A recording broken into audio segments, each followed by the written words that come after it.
Have you ever crossed paths with someone who seemed perfectly ordinary? Someone you might even strike up a casual conversation with at a local market?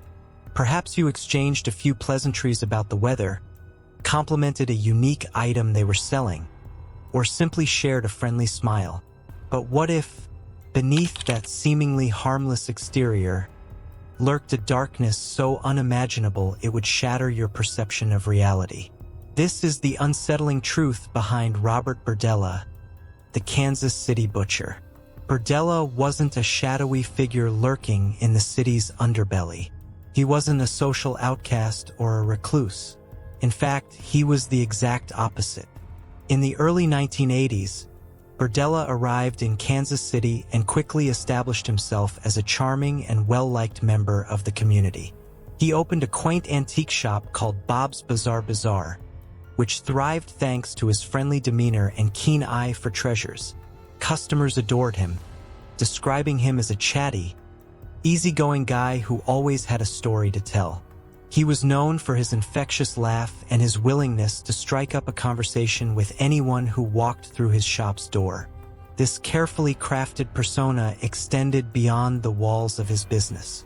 Berdella actively involved himself in local events and causes. He volunteered at an AIDS charity, further solidifying his image as a caring and involved citizen. People saw him as a friendly neighbor, a helpful shopkeeper, and a generous volunteer, the epitome of a good guy. This meticulously constructed facade served a sinister purpose. It allowed him to operate undetected, a wolf in sheep's clothing preying on unsuspecting victims. But beneath the surface of this seemingly ordinary life, a monstrous secret festered. Robert Berdella was a predator, actively seeking victims to fulfill his sadistic desires. His hunting ground wasn't some dark alley or secluded park. It was the very same flea markets where he charmed customers and fellow vendors. Here, amidst the bustling crowds and rows of merchandise, Berdella identified potential victims, preying on their vulnerabilities and trust. One such encounter involved Paul Howell and his son Jerry. They ran a neighboring booth at the flea market, and Berdella struck up a rapport with them, particularly Jerry. While the exact details remain murky, it seems Jerry and his friends may have initially mocked Berdella for his sexual orientation. However, things took a disturbing turn.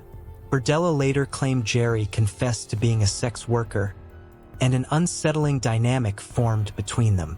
This friendship served as a potential entry point for Berdella, allowing him to gain Jerry's trust and potentially lure him or others into a situation they couldn't escape. The truth about Berdella's activities remained hidden from the outside world. His seemingly ordinary life, his charming personality, and his involvement in the community all served as a smokescreen, masking the house of horrors he had created within his own home. His basement, a place that might have been used for casual gatherings or storage in an ordinary household, became a different kind of chamber entirely, a torture chamber.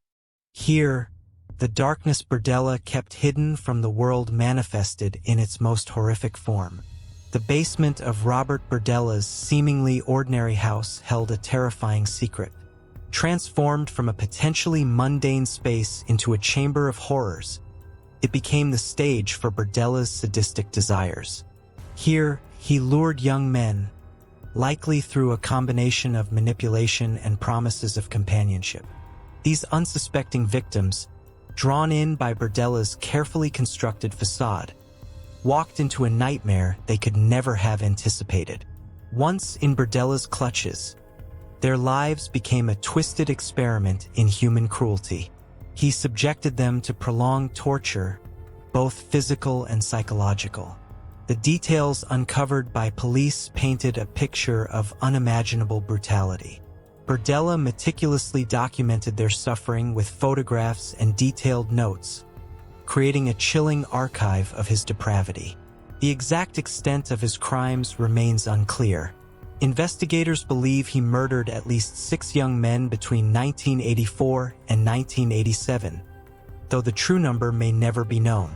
The sheer depravity of his actions went beyond just murder. He inflicted unimaginable pain and suffering, relishing in the control and power he wielded over his victims. His methods were varied and horrific, designed to break down their minds and bodies, leaving them utterly helpless. The reasons behind Berdella's descent into darkness remain shrouded in some mystery. Experts speculate that childhood trauma, repressed desires, and a lack of empathy may have all played a role. However, no single factor can fully explain the monstrous behavior he exhibited. What is clear is that Robert Berdella was a predator, a man who harbored a deep-seated darkness that manifested in the most disturbing ways. The house of cards Berdella had so meticulously built began to crumble in 1987. One of his intended victims, a young man named Timothy Kirchner, managed to escape his clutches. Battered, bruised, and traumatized, Kirchner found his way to the police and reported the horrific ordeal he had endured. This single act of defiance finally brought Berdella's reign of terror to an end. The police, alerted by Kirchner's harrowing story, descended upon Berdella's seemingly ordinary house, ready to confront the monster who lurked within. What they discovered within those walls shattered the idyllic image the community held of Robert Berdella. The basement, once a place that might have hosted casual conversations with neighbors or served as a storage space, was now a scene of unspeakable horror. The evidence was clear: Berdella was not the friendly shopkeeper or the helpful volunteer everyone thought him to be.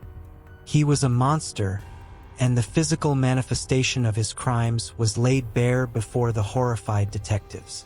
The photographs and notes Berdella had meticulously collected served as a chilling testament to his sadism, leaving no room for doubt about his true nature.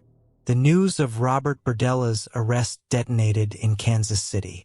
The friendly face behind the counter at Bob's Bizarre Bazaar, the man known for his infectious laugh and quirky antiques, was now plastered across headlines as a monster.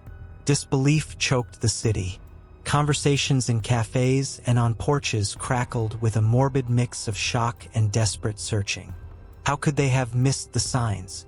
Had there been a flicker of coldness in his eyes, an unsettling comment? The truth was a chilling absence. Berdella had been the perfect neighbor, the helpful volunteer, the embodiment of normalcy. Now, that normalcy felt like a cruel joke. The once charming shop became a haunted landmark, its shelves filled with the ghosts of unsuspecting customers. A heavy suspicion settled over the city. Could they ever truly trust a friendly face again? The social fabric, once woven with a sense of safety, lay in tatters. Yet, amidst the fear, a flicker of defiance emerged. Timothy Kirchner's bravery, his escape from the monster's clutches, became a fragile beacon of hope. Kansas City, shaken but not broken, began the long road to healing, vowing to never forget the victims and to forever be wary of the darkness that can lurk beneath the most ordinary smiles.